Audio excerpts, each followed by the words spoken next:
Hello and welcome to the Fools Rush In STFC podcast. And we are recording on deadline day, hence the tie for me in the studio, Woody donning the tie outside the county ground, and the rest of the lads, they didn't want to partake. They're just here to earn their money and nothing more. However, we have a full panel and plenty to discuss. We've got opposition losing 2 men. We've got members of the panel going on a stag do and losing 1 man, and a lot of STFC fans hoping we don't lose any men in the next few hours. Quick hello to the panel. We have Ben with us as usual. How are you, pal? I'm all right, mate. I'm all right. I've got touched of the Ronas, but I'm all good. Touch of the Ronas. Young Rich is with us. How are you, mate? Yeah, good. Thanks, mate. How are you? Yeah, very well, thank you. Warren, nice to see you again, mate. Evening, chaps. How are we doing? Very good. Woody, how's conditions? Windy, and there's nobody throwing dildos behind me yet. So it looks a bit transfer. bright for 20 past 8. See your missus sneak up behind you. And your eyes, if you are watching this and not using the audio only, your eyes do not deceive you. We have the return of the myth. No, not the myth. What am I saying? The man, the myth, the legend, really. The return of Ned. How are you, pal? Yeah, good, thanks. What's up? Good to have you back with us, mate. Thank you. Listen, it is obviously deadline day. There are transfers and rumours and all sorts to talk about. So let's just touch on the weekend action first. And Rich, as usual, you made the trip away. I did, mate. Yeah, absolutely. And how did you find the game, the atmosphere, you know, the whole thing? Yeah, very frustrating, really. I thought the first half I just didn't think that any of the players were really up for it. Davison just getting back in and just getting into the team, really. I'll let that one down to first game nerves. McCurdy was surprisingly couldn't hit a barn door in the first half. He had so many chances. I just thought the midfield just wasn't very fast. We were creating chances, and we probably should have put half of them away, but unfortunately it just didn't happen first half. Second half we picked up the pace a little bit. We got the deserving goal, I thought, and really after that we should have buried the game. Were we would you say we were unlucky not to come away with the win? I would say yes, from a couple of the refereeing decisions. I thought we should have had 2 blatant penalty decisions. I thought Johnny Williams was a blatant one, the one where their defender got sent off. It should have been a penalty, because although Jaden Mitchell-Lawson's foul happened outside the box, the one that the referee actually gave a red card for was the foul on Johnny Williams, and Johnny Williams was halfway in the area. So I really don't understand what his thinking was there. Taking that out of everything there, obviously the referee, some really bad decisions. However, doesn't excuse how we conceded in the 90th minute. I thought 9 players. They only had 9 players. And we couldn't defend. I thought Gladwin for their goal was absolutely disgraceful. Why he didn't just head the ball away, just fell to their player and he just stuck it in the back of the net. Yeah, I think it was it Kieran who put in our WhatsApp group, I've got to explain to my daughter why he didn't just head the ball here. Yeah, absolutely. Yeah, for sure. And, you know, things like that cost us games. And, you know, when you're defending a 1-0 lead, and you know what, it's not just down to the players, because, you know, although they did defend really poorly, which actually I will actually say half of our defence, O'Brien, Conroy and Odemeo, were fantastic for the whole game.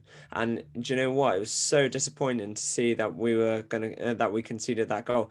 And do you know what? I had that slight feeling, although they were down to 9 men, that they were going to somehow shithouse a draw out of that. Is it that typical STFC cliche because it's Colchester? Well, Colchester's our bogey team at the end of the day, and I think they've completely 100% proven that now. So, but what I will say is though, although Iandolo had a really good game, I thought Jake O'Brien was absolutely phenomenal. Just his vision at the back, the way he can just switch a ball straight over to Iandolo, finding him in space, I thought he was absolutely brilliant. He's not afraid to put in a challenge either. He was personally my man of the match on Saturday. So you've spoken quite highly there, about, particularly of the defenders. Yeah. Was if you're looking for, not necessarily looking for the negatives, but where to improve, was it in your opinion, a lack of intensity or a lack of I can never say dynamism. The problem was, Fifey, we had so many chances. We should have buried 2, maybe 3 of them, literally just one-on-one on the goalkeeper, and the game would have been done. The game would have been finished. Davison had 1 or 2 chances. McCurdy had a couple of chances as well. McCurdy, I just didn't think McCurdy was, although he got his goal, fair play to him. He couldn't hit a barn door really, which was very unsurprising. But you know, at the end of the day, we came up short. But I did think some of Garner's decisions were awful as well. I thought, for example, although McCurdy did score the goal, although he wasn't as clinical as he has been in previous games, you keep your goal scorer on, whether or not we've got a game on Tuesday or not. Yeah. We're only 1-0 up, and you suddenly, straight after he scored, you sub him off and you bring Mitchell Lawson on, which, by the way, what's he done in a Swindon shirt? Do you know what I mean? It's not like you to be calling players out. Well, mate, I've never been very highly of Mitchell Lawson, but it's not only that though. I thought some of Garner's decisions were just it's the same. You can hear the frustration is still there. Yeah, mate, I was so frustrated after that game, just being there and literally conceding the 90th minute equaliser. I was so pissed off. Right, literally the whole journey back to London from Colchester, I was absolutely fuming at that. It was. Don't you just think that it's a bit fickle? I can't have that it's the manager's fault. I can't have that the players have got to take blame. Come on, you're playing. Yeah, men. Absolutely. No, and as I say, I can't definitely have criticised that. I've read it all this week that it's Garner's. No, sorry, it's not. The players have got to take. The players have got to take massive responsibility for losing that goal. Ultimately, yeah. So ultimately, Garner's responsible for the setup and the style of play and all that. But as you say, if you're 1-0 up in the 90th minute, you on the players are the only ones at this point that can throw this away. It's like we've switched off and been massively punished, and that's not Garner's fault. That's the players thinking they're down to 9 men, they've got nothing left on the pitch, we're winning this game. To liken it, I agree on that perspective, and I agree on that. But also, at the end of the day, though, we shouldn't be defending a 1-0 lead. That is my point. And the fact that we're making substitutions that are not going to benefit us, why are we doing that? Why are we defending a 1-0 lead? That's an interesting point. To liken it to a similar story, if you like, obviously for where I'm based at the minute. Recently, Leicester were winning 2-1, weren't they? In like the 95th minute with 18 seconds to go, and still managed to lose to Spurs. You know, they didn't even draw. They ended up losing. And despite that, I was like, the players have had an absolute fucking mare to do that. And all I keep hearing was Brendan Rodgers has fucking cost us now. And I'm like, he wasn't even on the fucking pitch. What? The 18 seconds they had to hold out for. No, I agree. No, absolutely. 100%. But again, why we're defending a 1-goal lead, I just don't understand. But I know I totally agree with that. And I feel as if that the players do need to take responsibility for that. Because, like you say, it was something so simple as well. And funny enough, it was actually Gladwin who actually came on during the game that made the error. So, you know. So full-time whistle goes, Ben, and we can reflect on all the other scores now. Our position isn't too different to what it was. I still think when you see results like that, it backs up the point we made an episode or two ago. I think it was Woody that highlighted recent victories like at Port Vale and how important that is when we are dropping points like we did to Colchester.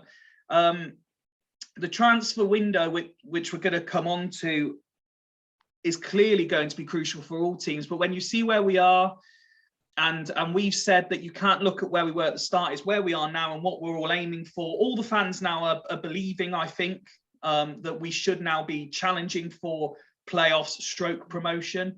And we can't keep dropping points like that, can we? It was very similar. People were frustrated with dropping points with Rovers as well. And now that's a couple of games in a row, and it can't continue like that, can it? If we are to challenge for promotion, whether it be automatic or playoffs. Well, we've thrown 4 points away in a week, haven't we, really? Against Rovers, we were in full control. At the point when we scored, we thought it would be another repeat of Northampton. They were all over the place. They were there. They were there for the taking. They were there for an absolute beating. And we took our foot off the pedal and we got suckered into Barton's little games and we lost control. And there was only one team that was going to win that in the end, and it wasn't going to be Swindon that second half, even though we were quite comfortable at the point. We threw 2 points away. They were over the moon. And it's the same with Colchester. I think a lack of ruthlessness is the problem. We covered the defending for the goal, so I don't need to go over that again, even though, you know, having 11 men against 9, even if we drop 10 in the box, we outnumber them. We let Kindy get the first touch, and then the second player ghosts in. It's criminal. And that game should get killed off long ago before. I do think we do lack a goal scorer or some of that killer instinct, because that is not McCurdy's game. We missed Payne. I think Jack Payne in both games. I think we take at least a win in one of those two. And I think we're a little bit short of strength and depth a little bit at the moment. So it's disappointing. Crawley is very important on Tuesday now. That is getting to a game where you think that's very important, or we will start to lose touch and we will start to lose confidence, and we may drift out of the top 7 and lose touch of top 3, which is not good. So we have to win. No, absolutely. Warren, couple of, if we start now to look at the transfer window, Rich mentioned obviously Davison played in that game, and since we've last all met, we've made 2 further additions to the squad, with Barry and Cooper coming in. In your opinion, do those 2 bolster and boost morale? Do they bolster the squad and boost morale, bringing those 2 in? They definitely fit the Garner mould, don't they? So both of them, especially Barry, young Premier League attacker that hopefully he's gonna get some game time. I listened to his interview this morning, or watched or read it on the website, sorry, and he seems a very positive young lad, that he's going to come here. He wants to create chances, he wants to score goals, he wants to take people on. It sounds like a player that we're looking for, definitely, and the more minutes we can give him, the better. But I like the lad from Swansea. I've heard some really good things. He's a bit of a leader on the pitch as well, which I think we lack. And a leader can be any age, you know what I mean? A leader doesn't have to be 30 years of age or 35, you know what I mean? Whatever, he can be whatever age. Good, solid defender, but can also play the ball around, which is something that Garner always wants in our back. They can only make us stronger, can't they? They're just replacing the players that have gone, you know what I mean, that have gone back, your Kesler Haydens, your Critchlows and stuff like that. But yeah, I can't see any reason they're not going to make us any worse, but it's a big 2.5 hours for us if we can get a couple more through the door, whether it's on loan. And then obviously we've got the free agents that we don't have to sign tonight. But just echoing what Ben said, it's massive tomorrow. And we just got to get some players through the door, because I just feel at the moment our squad, they just got very comfortable. You know what I mean? And this is maybe the reason why we were dropping points and not being at our best, because maybe they're not being pushed. And that comes from competition. So the more players that you get into the squad, the only thing it's going to help and push people further. So fingers crossed these people coming through the door can really do that. And Woody, we've mentioned in the past, particularly on players that we're perhaps not so familiar with, it's always interesting to see what fans or people who are more in the know say about them. And I was drawn to a tweet yesterday by Gabriel Sutton, in fact, who we've mentioned a few times in the past. And he actually put, blimey, what's Brandon Cooper doing in League Two? would have got a League One move in most circumstances. Presumably, they put a lot of stock in playing the style of the lone club as opposed to the level. Swindon have done brilliantly to get him. Yeah, I mean, I'm hoping it's going to be a good move more than anything, and I'm hoping I don't freeze. I'm just checking over my shoulder to see who those two fellas are down there. It's a good move in terms of what I've seen of him. Obviously with Newport, etc. One thing that I saw that tweet from Big Gabe, but also there was another tweet that went out that was showing his stats, which I don't think gave him much of a shining light, because they branded him as, one of the best, could be one of the best defenders in League Two. Yet the stats they showed were all singing his attacking abilities, and his defensive abilities were actually below a League Two average League Two centre back. But in terms of what we've actually seen, and if we're not just looking at the stats, he looks like he's going to be a half decent player. And like you say, it's the fact that we made a move pretty quickly as well. I know he wasn't in time for Saturday's game, but neither was Louis Barry either. So it's nice to know that there were that we were looking at players.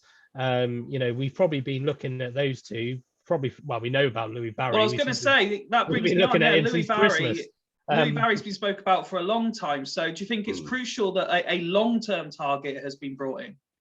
Yes, yeah, definitely. I think that's going to give the fans a boost. That's going to give maybe even the players a boost, because it seems a lot of the players know him, as well, which is useful. And the players will know Cooper as well, because obviously Newport's only down the road, so they'll know him as well in terms of off the pitch and stuff like that. So it is massive moves. If I just brief a little bit on what I've seen from the weekend as well. I have to admit, I agree. I don't think we should be blaming Ghana for that. I'm afraid. I think at the end of the day, whether it's 9v11 or 11v11, you've got to win your individual battles. I've seen one snapshot that makes it look like Gladwin might have thought that O'Brien headed the ball, which is why he didn't header it. If you kind of put it into real motion, a player's jumping in front of you the size of O'Brien, you're probably thinking he's headering the ball, but that's probably pinching it a little bit. But then I saw things on Twitter before their goal that was saying that Gladwin was having an amazing game and was making such a difference, so it's they were saying, on whoever it was on the radio was saying that Gladwin was good until that moment. So it's I'm not sure Rich agrees with that assessment. No, yeah, but then it's all about what you see and what you read. Just Yeah, but then you've got people were saying he was player of the match at Port Vale, and I completely disagreed with that. But yeah, and then you look at the stats. The stats don't look like we were defending a 1-0 lead. It looks like we weren't doing enough to get another goal. There is a fine line. 9 against 11's hard, regardless. And we're not the best at defending set pieces, regardless of how many they put in the box. I think I put in the chat when I saw that Akinde had come on, I was like, oh God, I even thought Akinde scored. I was so convinced that because I heard his name on the radio, I thought he's the one that's got the goal. But it's it is what it is. It's the problem is again 4 points dropped over Bristol Rovers and Colchester. I know Colchester are our bogey team, but as I was relatively confident we were going to beat them. But is it the squad depth? Is it we can't. As Warren said, can we be fickle and start blaming Ghana when he hasn't really got much to work with on the bench? McCurdy's come off a lot this season, so he's not really changed much. McCurdy's been subbed off quite regularly, whether he's scored or not. So I don't think we can put the blame fully at Ghana's door. I think it is individual battles on the field that's lost the points on that game. Well, needless to say, none of you'll be surprised to know that I did get a cheeky little DM from Sai at the weekend afterwards as well. He was, I think, relatively content is probably the best way to describe it. You mentioned squad depth there, Woody, and this is possibly the best time to bring Ned in because, again, it is deadline day. There is only a couple of hours left. And for those of you interested in rumours, there have been a couple of players linked to Swindon Town today, and the returning hero that is Ned may have a few stats for the stat fans out there on one or two of those players. I do, but like Woody, I just want to touch upon a couple of little. You touch views away, on the mate. Colchester. So Welcome back, Ned. I just want to just say about our game management, because I mean, there's only one way that a team of 9 players can score against a team of 11 players, and that's from dead ball situations, set pieces. It's the one thing you should never do is give away cheap free kicks, corners, anything like that. And I'm really sorry. I know that Gladwin's had a lot of hate recently, but he should never have given away that fucking free kick on the halfway line, because that's what led to the corners. Yeah. He's as far as I remember, he was going away from goal. He's put his hands on him, and the bloke's fallen over. I mean, granted, there wasn't much of a push there, but you just don't touch him. Don't give away a cheap free kick. And yeah, lo and behold, because I was watching a game on I Follow, and my bloody son phoned up, said, "Oh, Dad, I'm leaving work early, so I had to go and pick him up." So I was like in the car, and I had this horrible feeling that something was going to happen. I was just like, I was smashing the steering wheel, don't give away cheap free kicks. And then lo and behold, Gladwin did. And it's just like, oh God, here we go. Corner. Oh, here we go again. Corner. Oh, for fuck's sake. But yeah, anyway, my point is just, you cannot give away cheap free kicks. Gladwin, definitely guilty of doing that. So that was my sort of main point there. But yeah, here we go. Right. So as we're fully aware, the 2 players doing the circulations at the moment, Mr. Baldock, as we're all aware. I just want to say, I was looking at his stats, and that guy is a killer in League One over his career. Every time he's been in League One, he's been blinking dangerous, whether that's been with the MK Dons or whether it's been with Bristol City. He's been an absolute killer in League One. So if him in League Two, despite what Christian was saying earlier, he would be an absolute killer.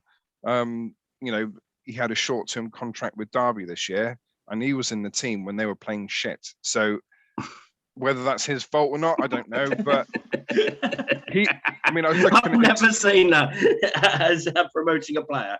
Got the team when they were shite. But I mean, he scored 2 though, didn't he? He scored 2. He did score 2 in 13, and to be fair to him, he only had 10 shots, 7 of them on target, two goals. Good start. Almost a shot a game then. But if you're not getting the ball in the box to Sam Baldock, who's one of the most deadliest strikers as far as I'm concerned, you look at his League One stats for Bristol City and for MK Dons, and they are ridiculous. Unfortunately, I didn't break him down into divisional, but he scored so good. He scored 24 in one season for Bristol City. You see, I'm excited about that, and he's 32 years old, so he's not going to be over the hill, and he's going to be such a great influence on the rest of the team, as long as his attitude's right. I think he already has him playing for us. I just read that.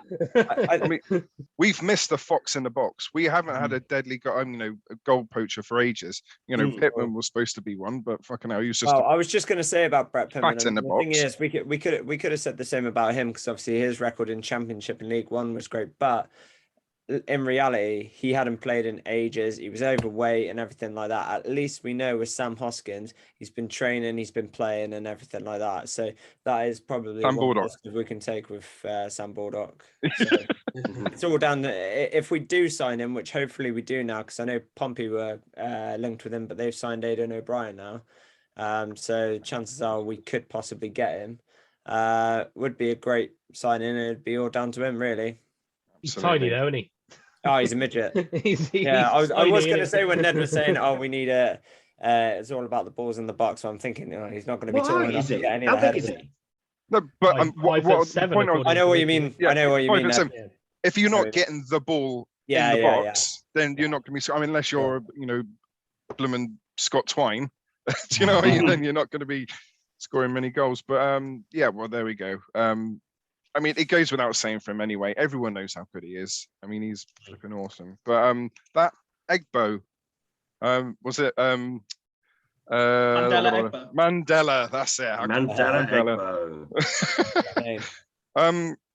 So he was youth at Palace, went on to Borussia Mönchengladbach, then went to Darmstadt, and then New York Red Bulls for a few years, predominantly playing in their second team. But the one thing I looked about his stats, which I was incredibly impressed with, was over his career, professional career. This is not just 1 year, this is professionally all his career. His short pass completion is 84.2%, and his medium to long passes is 71%. He's a baller.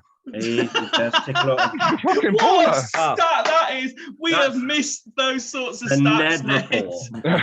He's a baller, and he's 5'11", so he'd be quite handy from a set piece situation. Also a penalty taker as well. He is, Yeah. absolutely, yeah. Is it? He's got 4 goals from penalties, if I'm not mistaken. So. I'm not entirely sure. I've just seen some clips that he scored penalties. I'm thinking. Yeah. So I mean, what level New York Red Bulls and their second team play at, God only knows. But it's worth a punt. That's for flipping sure. He's only 23. When people say things like that, and I know that this isn't with the intention it was meant, but when people say the level people play at, again, I always think back to, well, look at the level Paul Town were playing at and things like that. Exactly. If a player's good enough, they're good enough. But I think also you've got to see is why was he in the first team and then demoted down to the second team? Is that an attitude thing or sort of thing like that? He only played we can't read too much into it or anything like that. But you just sort of wonder about these things. But I have no idea that he'd be a great player. And obviously Garner knows him as well because, like you said, Ned, he was in the Crystal Palace Academy, so maybe he wasn't when he did go abroad, maybe he wasn't nurtured the right way, and he could be a culture thing. Yeah, exactly. Well, yeah, you've also got to think about the fact that this is American football, and he plays at right back. Normally, typically, if you're a right back and you're not the best right back at the club, the best way for you to get to play football is play reserve football. So we can't look. I mean, you look that season he played 11 games to the first and 21 games to the seconds. That just says to me that he might not have been the best right back at New York Red Bulls, and they're not a bad side. They're not a bad side really, in the grand scheme of things. He'll have a bit of the German influence as well. And I quite like his background story as well. It's a bit like Dabre. He's kind of come off the Hackney juniors, I think, before he was at Crystal Palace, and he was really much around the junior setup. And when I looked on Wikipedia a minute ago, because that's where I get all of my information from, he was even in the England youth setup for a while as well. So he's going to have a bit about him. I was going to say there's clearly something there. Something there. I don't know how old he is. 24, I think. 24. Yeah, he seems like he's had 24 quite a career when he already. for us when he, so it's there was also give him a chance. There was also a suggestion that he's actually been training with us for a little while as well, I think. Yeah, that's encouraging. I had heard that we had like 3 or 4 players try a few weeks, but but obviously not any further from that. And it wouldn't surprise me if that it was him and maybe another who aren't attached to clubs at the moment. Well, there was rumours that a little red already... flag though. If he's already been training with us, why ain't he been signed? I was just going to say, there's rumours he signed yesterday, and they've just not announced him yet. Which let's hope so, because he can play tomorrow. Aberdeen are dragging it out purposely just to have us some stitches. And yeah, I mean, but remember, McCurdy didn't sign straight away. It took him a good few weeks before he actually fully signed for us. Match fit, to be fair. I think Garner just wants them to get to know our style first, because obviously our style is obviously different to any other League Two team. And, get them settled in, get them to know the lads and everything like that. And if you've got time, because he is a free agent, we don't have to sign him until post deadline day. So, get them in, get them fit. Because he might not be, he might not have played. Because I think we might not be the only club interested in him as well. We might not be the only club interested in him as well. Exactly. And the ball's in our court, because obviously Egbo knows Garner as well. So, well, he's not. Him and Baldock haven't signed for anyone else's yet, so it's still on. Yeah, exactly. I think we were chatting obviously before we started, Rich. Is there not another player who in the last hour or so names started to appear as well? Yeah, somebody put on Instagram that Joe Tomlinson from Peterborough, 21-year-old right back. So I don't know what's back, in that. apparently. I don't know how that's just come up, but he's been on loan to I think a few conference teams. But I was looking at his goals actually for a conference level. He's scored. In 2020 to 2021 season for Eastleigh, he scored 12 goals in 41 games. Ooh.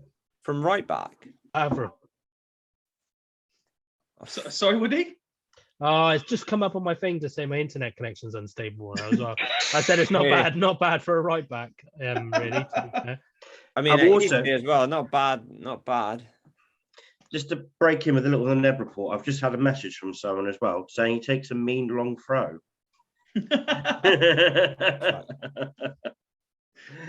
So we don't have someone that can hurl it in.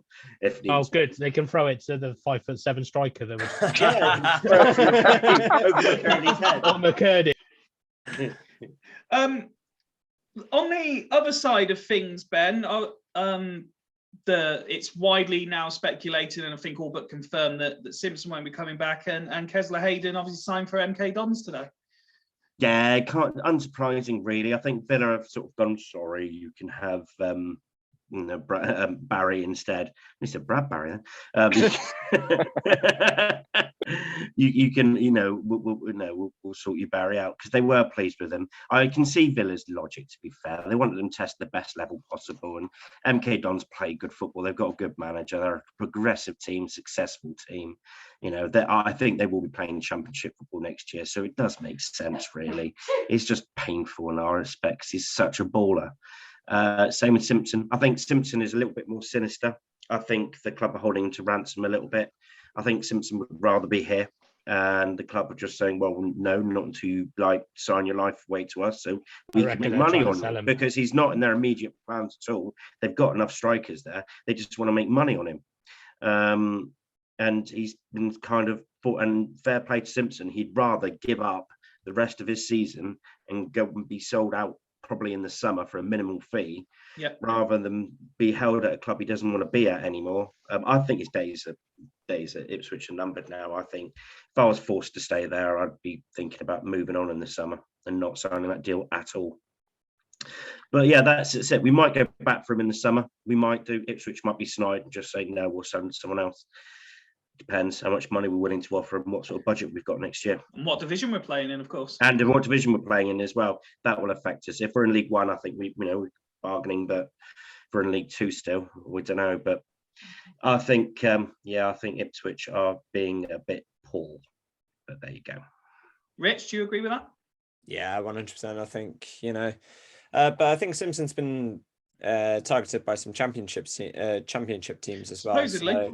Supposedly. So I wonder if there's anything much in that. It would be good for him to, because I think, I think from League Two perspective, he has smashed it, but he needs to prove himself in League One first before I think he steps up to championship level. Because the thing is, right, he'll get signed by a championship team, won't get in that championship team, and he'd be loaned back out again. So I think at his age, his next move is the one he really needs to take very heavily, because let's face it, it's not worked out at Ipswich. I mean, he is still only 19, so if he did sign that 1-year contract extension, fair enough, but they've got so much competition up front, and whereas at the moment we don't. We're giving him game time, which Ipswich are fully aware of, hence why they've probably recalled him.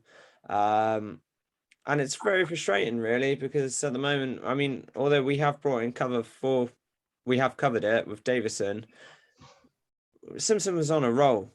Yeah, and I think when your parent team breaks that, it destroys their confidence, because although you recall them, you're not giving them game time. So although they're on a high, what's that? What good's that doing to them? you're going to try and bully a player into signing that 1-year contract extension. Yeah, you're not going to A, play him, and B, know what he's about, how he's going to fit in your team. I think it's notable as well that if you notice his social media, he's all pally with other Swindon players, but he barely talks to any of his own team. Yeah, I think Ty's a cut with there. I think he'll probably be training on his own for the rest of the season. It's really sad because the kid's 19. Sad. It's not fair. And I think also, I mean, I don't know if anybody else saw his Instagram at the weekend, but he said, missed that match day feeling.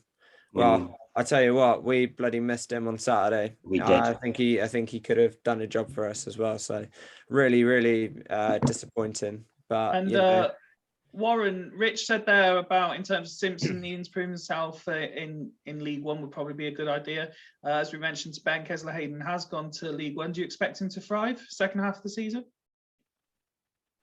I've got a bit of a controversial opinion. I blew too hot and cold for me. He's 19 years of age. He was playing for us. He played a lot of football. I found him really frustrating to watch, to be honest with you. You're not the only person to express that view. Yeah, and I think he's easily replaceable.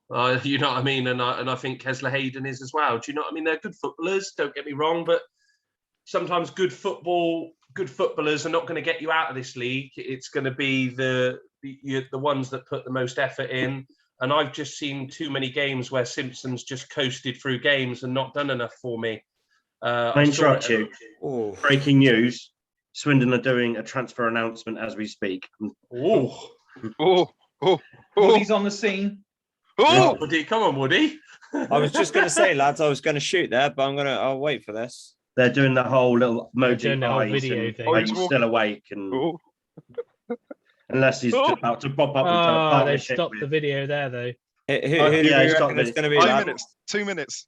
2 minutes. Unit, my apologies. Well, talk amongst yourselves. Unit, my apologies, mate. What were you saying? No, don't be silly. No, that's fine. But jump in again when it does announce. But they, for Simpson, for me, I just think I think he's very replaceable.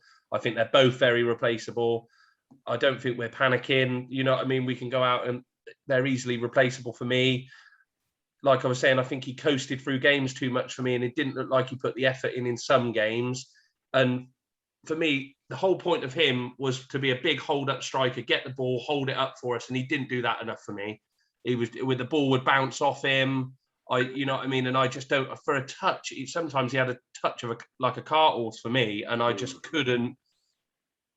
Some games, and I understand he's 19 years of age and he's raw, but he's had enough games for us to improve, and I can't have that. But I think he's easily replaceable. Warren, I'm just going to say, I think you've been I think that's pretty harsh on him, to be honest. I mean, I get what you're saying. I get where you're going with it and stuff like that. But also, I think, and I get it's not all about goals as well, but I just feel as if that he is that fox in the box, and he is that player, you know. And I think he has really improved over the season. So, you know, it's but no, like you say, opinions and everything like that. And I get what you're saying. Sorry to interrupt you, Rich, talking load of bollocks. Swindon can announce that we have just signed defender Joe Tomlinson on to the end of the season on loan. That is the signing here from the County Grounds. Back to you, Rich, in the studio. Cheers, Jeff. Cheers, Jeff. Woody, sorry, mate. I just got to go back to you, mate. Will it be till the end of the season, though? Don't ask me stupid questions like that. Of course it won't be. So yes, it is as Woody has announced there, it's now official via all the social media streams as well that Swindon Town are delighted to confirm the signing of defender Joe Tomlinson from Posh. I have reached out as well myself to a Peterborough fan who has done work on EFL stuff with me in the past. Hopefully he'll be able to give us a bit of lowdown a bit later in the show. I've also just been called sad by my missus. He messaged me to tell me that. Shame. That's usually me. she messaged you while you're live outside the county ground to tell you. I don't understand. Yeah. So, I mean, she hasn't asked me what I want for dinner or anything. It's sad. Where do you think you're there? You'd be able to pull him up for an interview or something, yeah? Yeah, I'll get onto it. Yeah. Oh, I just heard he's not actually travelled here yet. It's fine. He's signed it all on DocuSign nowadays, isn't it? It's all electronic signature. So we've still got 2 hours of the window, but as it stands at time of recording, Ben, I'll come to you first. What have you made of the window for Swindon overall? It's been okay. We went in actually not expecting to lose any of the loan players at all, and we were quite confident with that, and we lost all of them. So we've had to rebuild and somewhat. So I think we've kind of ran forwards to stand still because we've had quite a few setbacks. I don't think we've got much better. I think we've improved with the defence with the signing of O'Brien and is it Cooper? So I think that's improved. We'll see how we are with this wing backs. I don't think Tomlinson's going to be any better than Kane Kessler, so we've not got better there. And we'll see with Barry. So I'd say I'll give it a 6.5. And depends if we can pick someone else up outside. We can pick Bulldog out. And I was going to say if we pick up the other two that we've mentioned tonight as well. Yeah. And Tomlinson, by the way, is a left back as well. He's a left wing back. So I've just read that he's very versatile. Can play left and right. Yeah, that left might and not right. egg boo on the head. Then it might not egg boo on the head, which might gives us a little bit more leeway to sign Bulldog. He's still not signed for anyone, you see. So that might happen. We don't know, but we'll see. We'll see. There might be a late surprise that night. I think admin.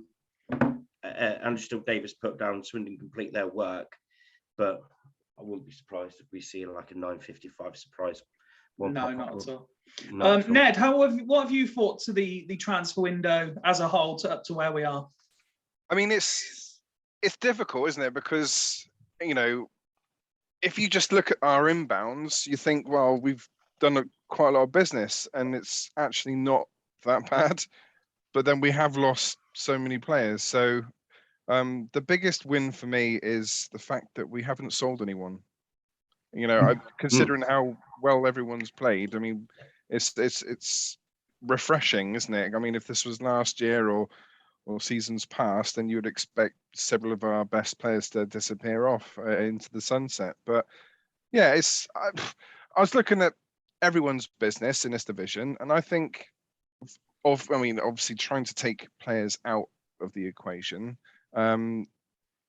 players in wise, and I think we've done the best business in the division. And that you can argue that Northampton's been very good. They've strengthened themselves to see if they can get back into the promotion playoffs because they've been in terrible form recently.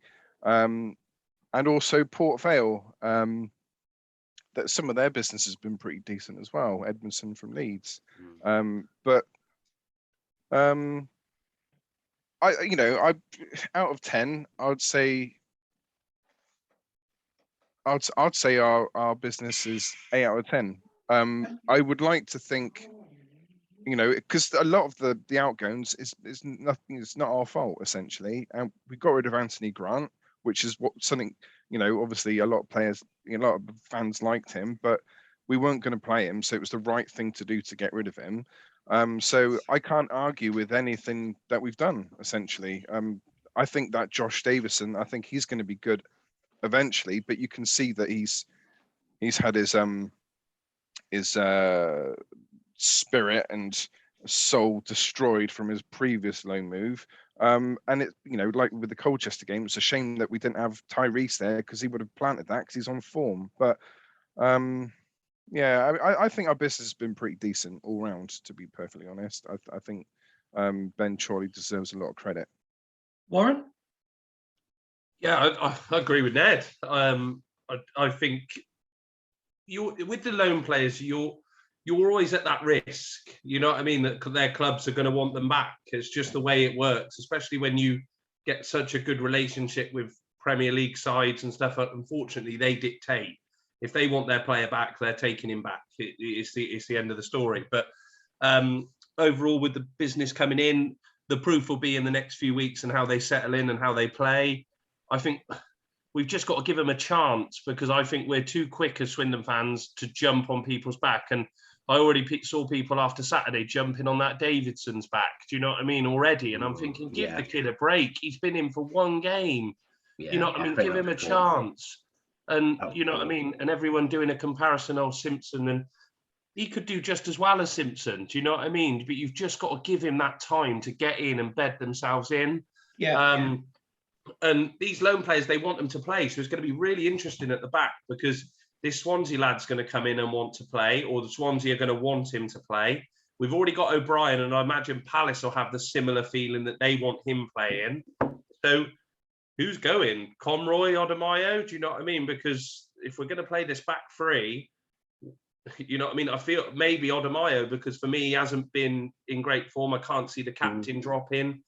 You know what I mean? I don't think that Conroy's going to be dropped. So you fear a bit for Odemayo, really. But with regards to the business, we've just replaced what we've lost. If we can get this Baldock one over the line, the free agent signing, I think it'll be massive for us, because we do, like we've echoed earlier, the poacher in the box is something we're really lacking. Someone of that, he could be of that Owen Doyle mould, couldn't he? Do you know what I mean? At that age in his career where he's just very, very good in the box and puts the ball away when we need him to. But no, solid enough business. We've never doubted Ben Chorley. We've got to trust that he's picked the right players. This Tomlinson looks like he's going to take some of the burden off Hunt and Iandolo. As I've discussed on previous pods, that wing-back position is a tough position to play. And hopefully this lad can come in and take a bit of burden off of these two. But positive, and we've just got to get back to it now and start winning games of football. And if we can do that, we'll be right at the top end of this league. Woody? Yeah, I think overall it's been pretty good. I think, I agree with Warren's comments earlier that I think that Simpson, although he was hitting form and, he had games where he looked brilliant, he wasn't consistent enough. So he's replaceable with this Davison, this Davison bloke.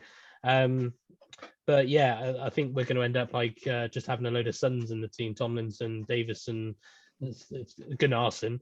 But yeah, I think, as I said earlier, as I alluded to earlier, that we've made action really quick, which is quite nice to see. I know we've waited kind of a period of the transfer window, but I think Grant going was probably what was needed, because we needed to get that off our wage bill.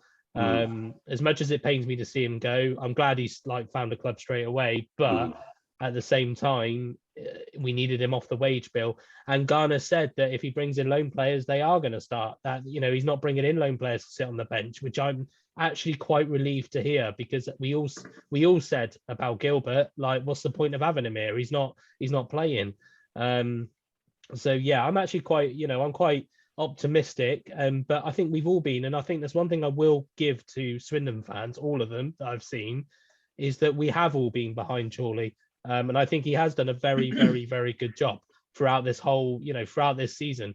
He's done a fantastic job. And I think his hats, have we signed the best players in the world? Of course we haven't. We're League Two. But, we've signed players that are capable of winning this league. And we've replaced players. We've now replaced players that have gone, as Warren said earlier. So that's massively important. I agree. I'd like to see someone like Baldock sign. Let's get that, because that feels like then we've got an extra one. Do you know what I mean? It feels like we've replaced what we had, and then we've actually improved the squad as well. You can rotate the strikers then, can't you? Davison, Baldock, and you can Barry and McCurdy. You can rest them, you can rotate them, you can. Okay, so before we move on then, simple question, one word answer from each of you. The tweet about the tweet about Joe Tomlinson ends. Final signing of the January transfer window. Do you believe that will be the final signing, Ben? No. Ned? No, I think we'll get one late. One word, Ben. Ned. No. Warren, Yes. Woody. I don't want to answer in one word. Can I answer it in more than one word? No. No, it won't be. But but the reason being is because free agents aren't in the January transfer window, and Sam Baldock could be a free agent. Yeah. Okay, well, Twist of words. Fifey as well. Not sure if you've just seen, but Alan Nixon has just said that Mansfield are after a loan of Matty Longstaff. Yeah. That'll be a massive, massive deal if they can get him, because they've only just got Lucas Akins in from Burton as well. So they're really sort of pushing Going the boat for it. out. Yeah, absolutely, because they're on great form as well. Let's divert attention away then for a moment from deadline day, if I can. Can I just drag us back into deadline day for one more second? Just drag us back to deadline day. I was just reading some posh reaction to because it's always good to gauge a player with their the selling club's fan base. One, they don't flood your hashtag with thanks taking off your hands, he's fucking shit, all that sort of malarkey. But this doesn't make much sense. Big mistake.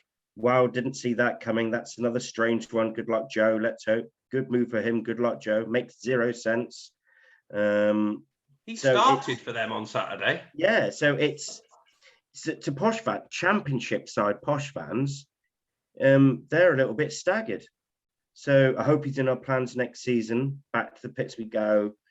And there's players, there's pictures of fans doing the old angry or sad faces and WTFs and all that. So it's they're having a bit of a minor meltdown over it, which is blinding. So he must actually be quite good. Well, on that particular subject then, as you've brought us back in, I have just this second received a message about this particular one. And it reads, I'd say he's not ready for the championship yet, but easily capable for League Two. Don't really understand why we've loaned him out, to be honest. Because we've signed an injury-prone left-back and our other one is out for the season, Tomlinson was our only other option. So that's another posh fan who really doesn't understand. Please don't say there's a recall, because they can't do it this month. They can't do it this month. 2 weeks, we get him in the team, and then Peterborough go, nah, we need him back. Woody, to quote Toy Story for a moment, it's time for Woody's Roundup. And you got every time that you got a friend in me. I can't wait until you get music rights for our podcast. Yeah, you want the Woody's Roundup one for your I want Ned to have one as well. Let's start with Swindon Town women at the weekend. Yep, so the first team's game was postponed due to an unplayable pitch. So they didn't end up playing Southampton women's. The development returned to AEK Bocco. I think it was 2-1 last week. They won 5-1 this week. So obviously Bocco didn't do their homework. No. And I don't feel bad for saying that because they didn't reply to our tweet. No, they're just rude, aren't they? So they're just rude. Just rude. My lot won. I wasn't obviously there, but my lot won 1-0, which was obviously they only won 1-0 because I wasn't there. They wanted to save all the goals. It's been a good one. But equally, I'm going to use this opportunity to put a thank you out as well, Fifey, because I recently posted about doing one of those kind of scratch football card things to try and raise some money because my players keep losing all my footballs. And although that card's selling well, and Warren might possibly know him when I mentioned it, but a gentleman called Adi Povey, who used to referee around our area, contacted me, and my condolences to him because his wife sadly passed away last week. But he kind of in honor of his wife and the inspirational work she did and the kind of gentle nature that he has around women's football and his push for local football, he donated £150 to our team. So I just want to say a massive thank you to that because that will sort the football problem out, in terms of that. So he won't watch this straight away, but we're as a club, we're going to try and work out something that, that we can do as well. But if you do have a look up Adi Povey, ADE POVEY, he's got a fundraising page as well for in honor of his wife. raising money for Dogs Trust in the Donkey Sanctuary. So I just wanted to give that a little plug as well. No, absolutely. As well. So yeah, but obviously Warren did nod his head. Really nice guy, AD. So I'm really, it really touched my heart when he sent me that message this afternoon. And speaking of fundraising, last week we mentioned your efforts coming up in February. Is there any further details, or can we just give that a little plug if there's no further confirmation? There's no further confirmation yet. It's likely to happen towards the end of February though, just because of mine and Jay's availability. Yep.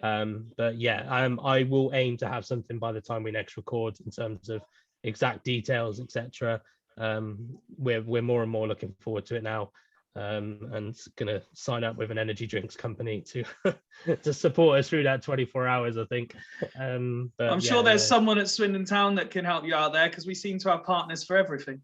Yeah, exactly. I'm sure they do actually have an energy drink supplier. Wow Hydrate or whatever they're called. Although water's probably not what I'm going to need for that 24 hours. I'm not going to lie, I haven't double checked what the fixtures are for the first team and development team are for this week. Where's Rich when you need him? Yeah, Hey, my lot are away to Froome, and no, it's completely gone past me. So obviously, when I've worked it out, I'll interrupt. But thank you. No, thank you very much. There are 2 home games this week to discuss before we conclude. However, it's time for everyone's favourite section, and we dive into the mailbag. And we've been sent a couple of questions. The first one we've been sent, while I just load them up, is from previous question asker Opus Road on Twitter, who simply he put a tweet out and he sent it to me and said, would I put it to the panel and ask you your thoughts on the transfer window? He said, we need to get out of League Two. With the team we have and the way we can play, we should be up there with Forest Green Rovers, not down in 7th place. If we don't go up, we will lose Williams, Reed, Payne, Woolacott, plus all the loan players, and have to fully rebuild again. Plus crowds will likely drop to around 6K. What are your views on that, Ben? I don't think it will be that bad. I do think we will lose either a couple of. I think Williams might stay because he doesn't play 90 minutes games, and I think that will put potential buyers off. And I think he's quite happy where he is right now. He wouldn't have dropped to this level. So if he were to stay down, I think Williams would sign an extension. I think he might lose Payne and Reed though. I think Swindon fans may be a bit grumpy, but I think Clem will get his checkbook out to entice us back. And I think when we start actually buying players, next season was supposed to be the season that we built our run and Swindon rebuilt. This season was always supposed to be consolidation, mid-table, lower half mid-table. Let's just get our club back. And next season was supposed to be the one we kicked on. Well, that's still not going to change if we still go up. We will kick on. We will spend money next year. Next year, we will own the county ground. Next year, we will probably start redevelopment of the county ground. So I think we'll have a better opportunity going up. So I still think Great Gates will still be roughly what they are right now. So it's not going to be the end of the world. It's just going to be annoying. But we will need to rebuild, but not complete rebuild, because we will have players signing on like McCurdy's, and I think some like Williams will stay on. So I don't think it's going to be a setback, but not as bad as everyone thinks. Ned? I agree mainly with Ben. The only thing, I think Williams will probably go. If he was contracted if we had him for another season on his contract, I think he probably would stay. So I agree with what you're saying entirely. It's just I can't see him signing another contract if he's in League Two again next year. I think he'll want to at least go to the Championship. I honestly believe that someone like Rotherham or someone like that will snap him up. Well, in fact, I agree, apart from he can't play 90 minutes and he can't play twice a week, which I think will put teams off. But what he does in 70 minutes... is value. I mean, if you can pick him up on a free, I mean, that's going to be music to the ears of like the bottom half of the Championship, isn't it? But yeah, I think the crowds will stay where they are.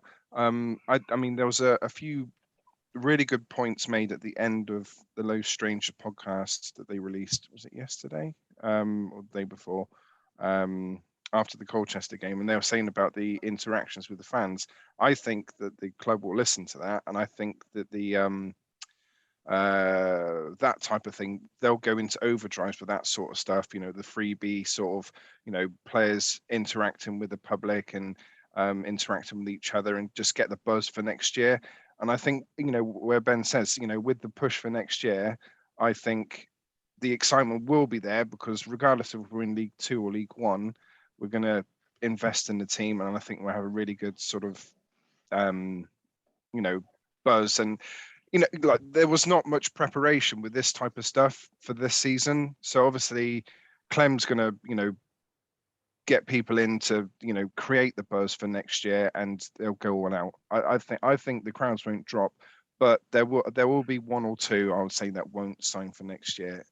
If they were signed for 2 years, no problem. I think they'll stay. But because they're all contracts at the end of this year, I just think there might be a few conversations with agents or with other teams that would just tempt them away, I think. I'm not sure which ones. Really good question, by the way. Really good. I think it's a difficult one, because I think behind the scenes, secretly in the club, I think there'll be a lot of disappointment if we're not right up there at the end, because I said this at the start of the season as well. I think they've been very clever, lowering the expectations, damping it down, you know what I mean, and fanning the flames and saying that we're not going to be up there, we're just about consolidating. But when the players that were brought in that we've got at this club at the moment, we should be at the top end of this league. Do you know what I mean? And the way that we're playing football, we should be up there. I think a lot of people are right to be very skeptical if we don't go up. Like, is it going to be ripped apart again? Because that's all we've known for the past 5 or 6 years, especially under Power. It was every season we'd get a batch of players. If it didn't go well for us that season, it would get ripped up. The players would go, we'd sell players, and then we'd be back to square one again. But now we've got people in place that can recruit properly and bring in the right style of players for the manager that we've got in. I don't see no reason to panic. I think this year's a free shot. I think we should be really positive this second half of the season and have a right go. Yeah. And there'd be no reason we shouldn't be disappointed if we don't make it. You know what I mean? In the back of our heads, we might go, oh, yeah, we had a chance. But like you say, and like Ben and Ned have alluded to, there's going to be money chucked at it next year with this embargo sorted. You know what I mean? Hopefully people have seen this year what's happened, and more season ticket holders may get produced, and they'll try and entice more people in that way, because they'll have a proper pre-season and a proper summer to be able to do it. But it's a free shot this year, and I think we've got to grab it with both hands and have a good go. And if we can get one more over the line, maybe a goal scorer going back to deadline. Sorry, Fifey, I know you're going to kick off with me. But if we can have a proper go at this, it's a free shot. And why don't we just have a go and attack this second half of the season? Have a go and attack. What's your thoughts on it, Woody? Well, I don't even want to think about it because we're going up anyway. So in all seriousness, I think we will probably see a slight dip in gates if we did stay in League 2, but it won't be a dramatic dip in gates. I think we've got too many factors to consider. I mean, when we were going into this season, COVID was still a big thing. So there was still a lot of people without jobs, people skeptical about signing up. People are going to be able to go on holiday next year, properly, I guess. I wouldn't be surprised if we don't see the gates that we were seeing this August. But I think it really depends on what we do as a club over the whole summer, not just in terms of on the pitch. Clem needs to keep that energy, or Clem, Danny and all of those, Rob and that, etc., need to keep that energy that they invested into this season and put it into next season as well. I'm still very I think we're going to go up. I don't know why I feel really, really confident about this season for some reason. Whether that's playoffs, whether that's automatics. I don't see us winning it now because I think Forest Green have exceeded my expectations massively. But if we do stay in League 2, I agree. I think it was Ned that might have said it. I think Johnny Williams will be gone. Players like that, Jack Payne will definitely be gone. trying to think of anybody who really wouldn't, in terms of wouldn't be a massive loss. Johnny Williams, yeah, okay, he's got his injury problems, but in the last 5 games or whatever, he has completed 75 minutes or more. So he's had his season to get fit again. And, he played, despite getting absolutely battered against Bristol Rovers, he still lasted the majority of the whole game. So it's, I think, but I think I'm going to be more for the fact that we will just go up this year, and then we'll attract more players in League One, maybe even some of the players that have come up with us as well. And has anyone just seen that that post from @Evan Brolin? Yeah, I've seen Louis that. Reed. Don't believe that for a second. it's certainly going round. If you want to Yeah, no, discuss that's what it is, people because freaking out, otherwise playing anyone jokes. watching this is like they're all talking about something that we don't know about. Yeah, no, it's just it's someone playing shits because of what happened last year. It's not going to happen. I think the owner was quite. We don't have to sell him. We just go no, and we don't need the money. We need promotion is more important, and having a crack at promotion is more important. And I think we'll just go to Reed, mate. You've got the end of the season. You can go wherever you want. Just give us the 6 months. I think we'll just go no. He's our player. Do one. I don't see it happening. I hope so. Well, it was. I think Garner said today there'll be no permanent outs. No permanent outs. There might be a few loans. There's always going to be interest. We know there was interest in him. Louis Reed. Louis Reed. Our player, is he? Yeah, we own him. We own him. Yeah, we own him. The contract. The pod. Oh. Yeah, we pod owes him. No, he's under contract at Swindon Town. Swindon Town can just go no. Oh, I didn't realise that. For some reason, I thought he was on loan. Oh, well. Yeah, no, he's our player. Oh, yeah, because he was on trial at Doncaster. Stop panicking. It's not Lee Power trying to cash in a few quid. Everyone calm down. That would be massively damaging to our promotion hopes and all the efforts the Cubs put in. It's like, come back in the summer, mate. This isn't a Jaya see me moment. No, I'll put my confidence on. No, this is not Jay see me. There was a second question linking Swindon Town to one of the big international events of the weekend, and of course it was wrestling's Royal Rumble at the weekend. And the question was, which Swindon Town player, past or present, would you back to win a Royal Rumble? So I'll go in reverse order this time. Woody, who's delighted that I've gone to him first. He loves these sorts of questions. He doesn't like the really football-centric, where you can give a real analytical answer. He likes this. What would you do if Swindon players were wrestlers? Steve Bullock. Yes. Dean Bullock. Yeah, Steve Bullock, because I forgot. That's what I was meant to say. And then for some reason, the name Steve popped into my head. I don't really know on that one. I don't think anybody could knock Ruddock out of a ring either, to be fair. So I think it's not a case of whether he'd last a Royal Rumble. It's a case of whether anybody else would be able to get him out. So yeah, I'm gonna go with Ruddock. It'd be like watching the Big Show getting knocked out of the ring. Well, I could certainly see.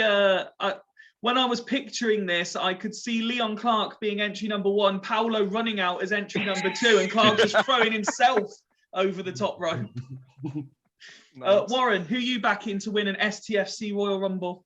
I just instantly thought of someone who loved to scrap, and Andy Gurney popped into my head. I just thought a little just absolutely loves it and would just I literally just thought who loved to fight when we used to we were watching Swindon Town, and Andy Gurney was one of those. So popped into my head. Andy Ned? Well, for me, so I was going to say Dean Bullock or not Steve. Not Steve, no. Dean Bullock or Luke Nyholt would be my choices. Okay. Ben? I was actually going to go for Bullock or Razor Ruddock. Well, for me, there's one obvious choice that you've all missed, and it's clearly you haven't been following the wrestling as closely as you should, because Brock Lesnar won the Men's Royal Rumble this year, nicknamed the Beast, and therefore, surely Gerald Eiffel wins the Royal Rumble. Nice. Well, he looks disgusted at that comment. Let's turn attention then back to Swindon Town, Ben. As I mentioned earlier, 2 home games this week. Crawley tomorrow to start off. What are you expecting from the 2 games? Obviously, new players. Yeah, new players. We'll get to see a couple of them tomorrow. I think it's important that we start against Crawley. We start well, and we start with a bit of tempo and go at them. I think there are a couple that they can be tricky because we'd all expect them just to turn up and turn them over, and they're not going to be that easy. I think they've recently won at Bradford, so they're not going to be easy. But I think if we have the ability to beat them, we can beat them. We just need to believe it, and we will. Exeter's going to be a lot more tricky if we don't beat Crawley. Exeter's going to be really tough because they're a good team, good team, and I'm quite happy taking a point out of that one if we beat Crawley. So, are you putting us down for 4 points this week? 4 points this week will be good return, no less. Any particular score predictions, or are you leaving it at 4 points? I'm going 2-0 Swindon first game and 1-1 on Saturday. Ned?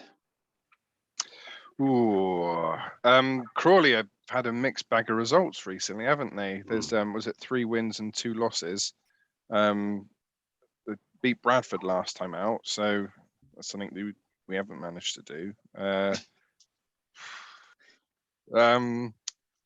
don't know. Crawley they're absolutely wretched one game and then Wall beat us the next. So Swindon will turn up.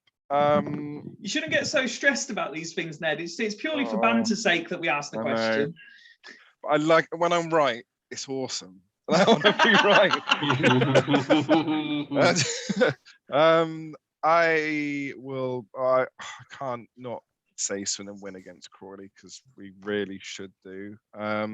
So I'm gonna say if all goes well, then we'll beat them 4-1.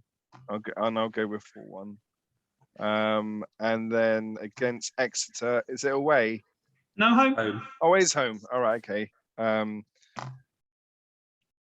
2-0 Swindon. 6 points. You're giving us 6 points this week. Love 6 it. points, Love baby. the confidence. This is why you've come back, because you needed to boost morale. Yeah, it's been pretty Warren. poor recently for you guys. As Ned alluded to, Crawley have had some really good results away. They've beat Orient, Northampton, Bradford. You know what I mean? All good teams that are at the top end of this league, or were at the top end of this league. I think we need 6 points from these 2 games. I personally think if we've always said that it was going to be our home form this second half of the season of whether we can really kick on. And these are 2 massive games, especially, well, they're both huge. We've got to win tomorrow. We've got to win Saturday. Good thing about tomorrow, from what I hear, I think Crawley play a similar style of football. They like to get the ball down, which might be a really good thing for us because they might come and have a go. And if they win at games when they go to places like Northampton, Orient and Bradford, they've obviously had a go. They're not there to just shit house. They're going to be a team that are going to knock the ball about, and that might work into our advantage. And Exeter's one of those at the weekend. You know what I mean? They're a point behind us at the moment, and that's just massive. You know what I mean? It's one of those at the top end of the table that we've got to win. And tomorrow's sort of our game in hand on the top 3. Apart from Forest Green. So, you know what I mean? We've got to take 6 points, I feel, from these next 2 home games. I think they know we've got to. And that would just give a massive boost if we can take these 2 next home games. With the new players coming in, it could be the springboard for us to go on to do something special. I can't put a score prediction on it because I'm hopeless, but please, 6 points, we need them. And last but certainly not least, Woody? Yeah, I guess prediction wise, I think it's either going to be 6 points from 2 games or 0 points from 2 games. I think if we don't beat Crawley, I can't see us beating Exeter. Yeah. I just feel like it's going to be one of those type of weeks where we're going to need the motivation. Is it Exeter that have just signed Kieran Phillips as well? He's not a bad little player. So it'd be interesting to see what impact he has. But that aside, given the fact that it's either going to be for me 6 points or 0 points, I do have confidence that we're going to win tomorrow. I'm not as confident as Ned in terms of a 4-1 scoreline.